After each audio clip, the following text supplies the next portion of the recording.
viewers, it's a bright day out there and welcome to Community Life on your favorite channel, Gasa Media. I'll be your host, Elad Larissa. Today we are celebrating the World Press Freedom Day under the theme, Shaping a Future of Rights, Freedom of Expression as a Driver for All Other Human Rights.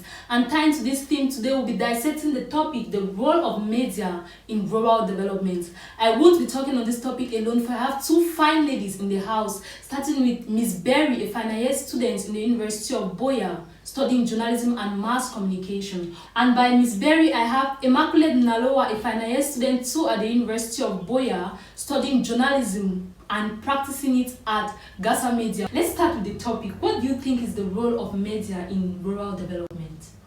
Alright, before I dissect into this topic, I want to thank the whole Gasa Media for inviting me here and for the great work they have been doing in the community. I see it and I say kudos, great job to you people. And I want also to thank you, Larissa, for bringing me to this platform. It's a great opportunity I don't take for granted. Now, let's go back to the question of today you just asked. The role of media in rural development.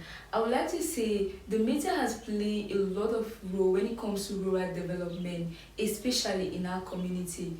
Even before the new media came in, there have always been community radios, there have always been televisions, and there have always been print media that are out there and helping people and going into the suburbs and bringing out the problems of the community. Like sometimes the media will go into some suburbs and bring out bad roads, dirt, and every other thing that are that are actually scattered around, or maybe bad roads. When they bring it out, people see it, even the government sees it, and they begin to intervene. It's because the media is there to play that role to bring it out. Because if the media doesn't go to those suburbs and bring them out, people will never go into the suburb to see the problem of the people before they want to even solve it. So I think that the journalists out there are doing a lot of great work, even though they're at 80%, no one is ever perfect. I just encourage them that they should keep working and going into those communities because they need them enough. But truth is, the media is doing a great job out there.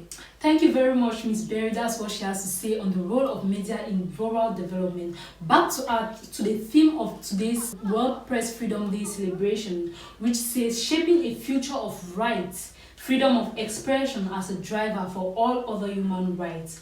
What is other human rights? What rights are we, when we talk about what other human rights, what rights are we referring to? That's human rights apart from freedom of expression. We mean the right to practice your culture in your community, the right to have basic needs in a community like water supply, access to hospital, access to schools, food and shelter. I'll come back to you, Miss Emma. What role do you journalists or reporters play in these rights in the rural community?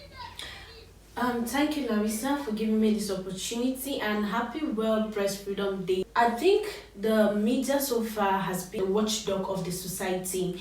I'll take for myself as a young aspiring practicing journalist. So far, I've been the watchdog for my own local community, Munya, which I also have to say that through us, through Gasa Media, some of the issues that have been so pressing to the inhabitants have been heard by stakeholders which are home and abroad. Thank you very much, Emma, for telling us the role of you journalists in these rights in our community, in the rural community. Well, we'll take this short break and listen to the contribution from the president of ASJUB, University of Boya, on the theme of today, shaping a future of rights, freedom of expression as a driver for all other human rights. I'm Eugene Akumbu, the privileged president for ASJUB, that's the Association of Student Journalists here in the University of Boya. The first thing I want to say is that freedom is the basic requirements for all human rights. And I want to say that coming to the milieu of press, or coming to the milieu of information dissemination, I want to say that the press needs to be free, because the press is, as we could say, like one of the arms of government that will help inform the public. They are being called the watchdog of the society because they look onto them for people to be informed as per the happenings of the society. So people get to know what is happening around them. People get to be informed. It is commonly being said that he that is not informed is deformed, and we should know that information is power. So the press has that power and it should not be taken away from them, because they have a vital role to play as far as the human society is concerned.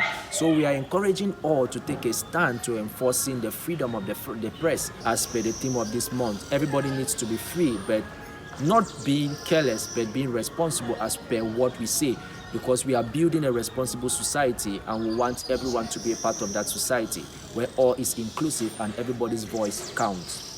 Welcome back, viewers. That's what the president of ASJUP in the University of Buea has to say about a future of rights, freedom of expression as a driver for all other human rights. And back to our question to you, Miss Emma. What do you think? Do these people in your communities have access to these basic needs?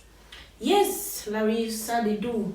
They do, because through the media, the issue of light, which has been a problem in Munya, we had to report on the issue of light and water, and because these opinions and expressions were aired worldwide, or maybe to our stakeholders here in Cameroon, light is back in Munya, and also through the media, culture is being displayed.